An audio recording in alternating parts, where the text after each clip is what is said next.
Hello guys, magluluto tayo ng ginisang munggo na may gata. So dito nagisa ko na ang bawang sibuyas, luya, yung giniling, yung string beans, kalabasa, ayan yung sili at saka yung talong. So yung sili at talong, panghuli na talaga ang addition yun kasi madali lang siyang maluto. So ngayon lagyan na natin ng panimpla. So andito yung bagoong. So, yung bagoong na to, luto na yan. Binigay sa amin yan ni Attorney Eileen. Tapos, ilagay na natin ang Norfolk cubes. Yan. Isang buo yan guys, kasi mahilig sa malasa yung mga kasamahan ko. Tapos, lagyan natin ng gata. So, ito ay mamagata yan guys. So, dalawa yung binili ko, pero isa lang man ang gamitin natin.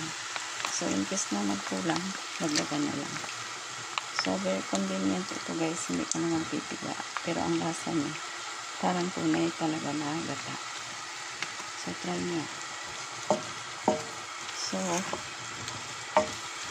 lagyan na lang natin ng konting salt. Asin, tsaka konting paminta. Yan.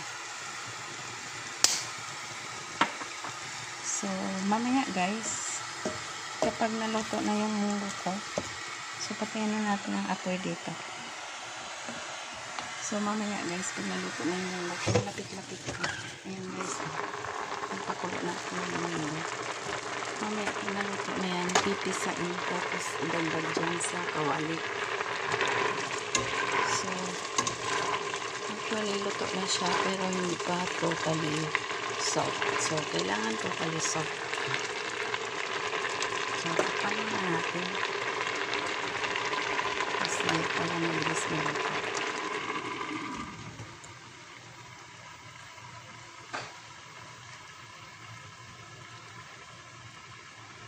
So, it's either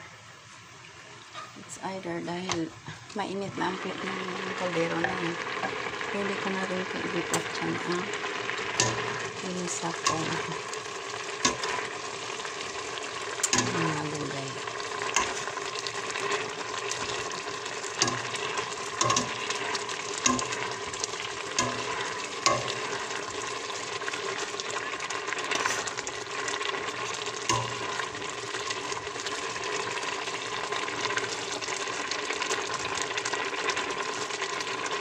Ikan ko guys, nilita na talaga ang mahirap na.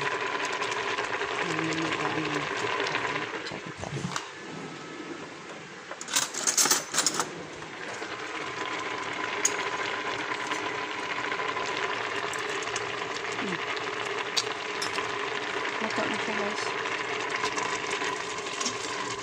Pagpisain na kulang.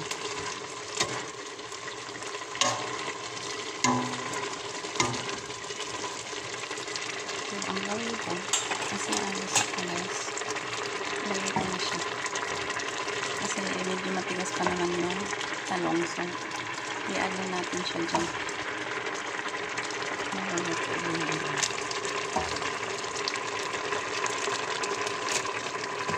So ito yung ibawas kung kaya tapos yung kawali natin guys sa matapat.